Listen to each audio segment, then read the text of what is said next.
Hello, everybody. It's Al here. We're on Reddit again in the relationship advice section, looking for some good posts to give people advice on. What is it that qualifies me to give advice? Well, I'm well studied in the field of psychology, specifically with an emphasis on chemical dependency. I have a decent amount of life advice, and honestly, I was always the person people came to for advice. Anyway, this one is a fairly lackluster title, but there was something in it that caught my eye, so let's give it a chance and see what's up. The title: Advice. Get back with husband or not? In general, I'd probably say no, unless there's children involved or something like that, but even that's going to take a lot of work. So let's get into this. They say, I'm currently physically separated from my husband of 1 year. He's in South Korea, and I'm in the UK with our son. There you go, there's a kid.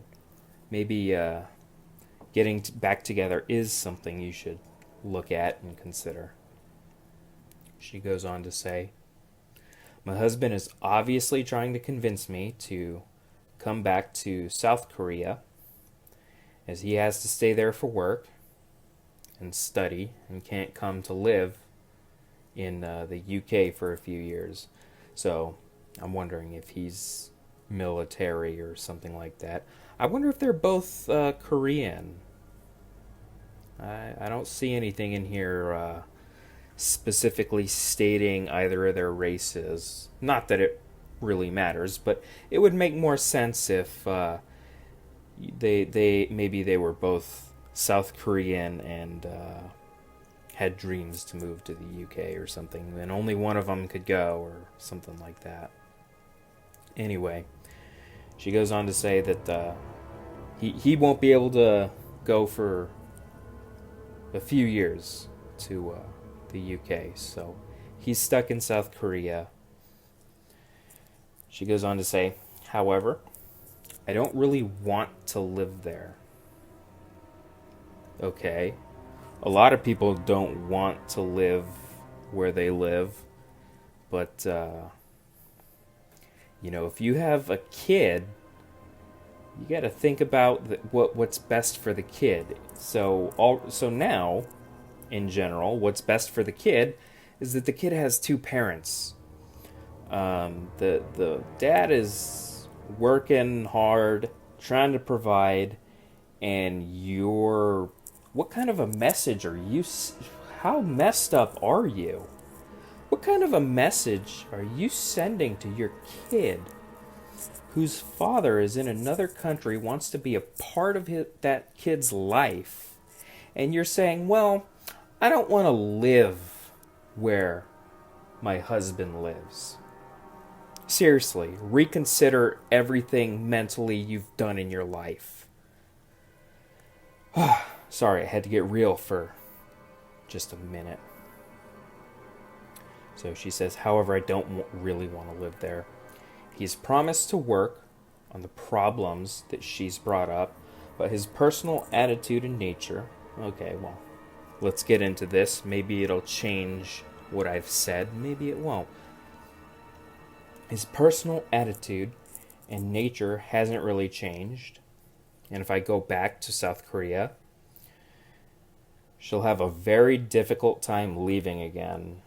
Maybe even without her son. Wow. So, your options are: one, to just leave your husband in South Korea while you raise your son with some other person in the UK, or alone. I'll give you that. Not that that's any better. Or option two, move back to South Korea, reunite your entire family, you, your husband, and your son. Decide that you really are that messed up, and then just leave your son there. Those are the two options that you've presented. What kind of a person are you? What kind of a mother are you? Oh man, I'm getting deep on this one. I'm angry. Seriously though, what kind of a mother actively thinks about abandoning her son just because she doesn't want to live in that area? Damn. Your son deserves better. A lot better. How dare you? How dare you do this and provide this as an example of what a family unit is? How dare you? You are a disgrace. Your son's probably going to grow up resenting you, and you probably deserve it. After all that, we're only one paragraph into this. We got another paragraph to go. She goes on to say, to me, it's a no-brainer. Well, you've presented us so far with two bad decisions. One is a bad decision. One is a really bad decision.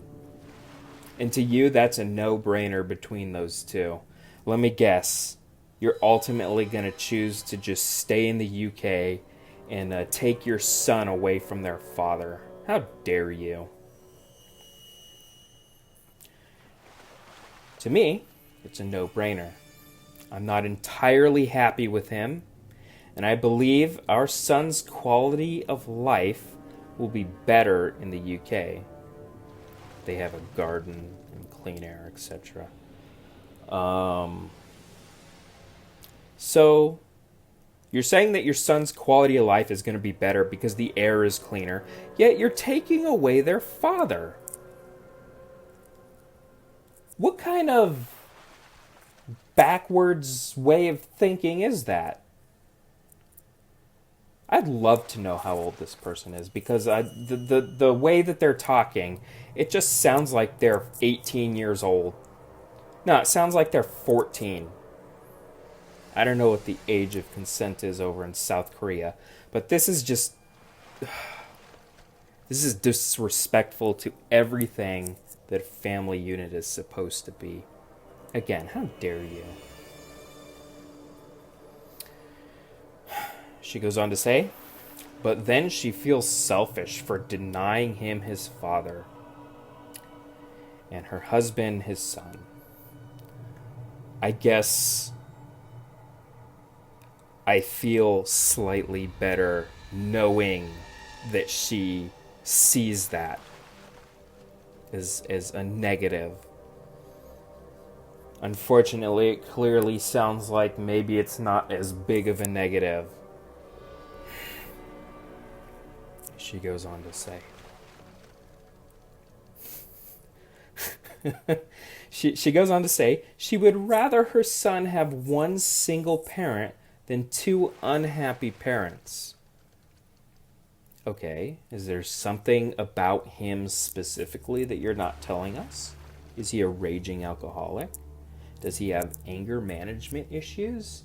Is he some other drug addict or something? Does he work 18 hours a day so he wouldn't have time to spend with you or his son, regardless of where the two of you or where everybody lives? You haven't said anything like that. Honestly, I still think you're a terrible person. But I digress. She goes on to say, I do want my husband back, but I believe in putting the welfare of my son comes first to whatever I want. The welfare of your son should be placed first. That is very good. Unfortunately, you're acting pretty stupid about this. Your son needs their father. Your son needs their mother. Your son needs both of them. If she chooses not to go back to South Korea, he'll probably divorce her, and he plans to fight for her son's custody, their son's custody, So that isn't the issue. Wow. Sounds like he's a caring father who wants to see his son and not be thousands of miles away. Now, she did mention that he's work committed in some way, shape, or form in South Korea, so he can't move back, or he can't move to the UK for a few years. Okay. What happens when that work commitment is over with? You're not looking forward to the future. You're focusing on all the crap that you have in the present. And that's what you want to expose your son to. You're making this harder on your son, and you don't need to be doing that. Maybe figure out, again, how to get to that point in the future, in a few years, where the father of your son, where your husband does have the ability to move. Is it something he wants to do? You never really went over that. Maybe that's where you should start. Maybe you should figure out some therapy for yourself because, again, you're coming off as a terrible person. Like, the first rule in all of the Reddit stuff is you're supposed to give the poster the benefit of the doubt. But this person is making that really frickin' hard.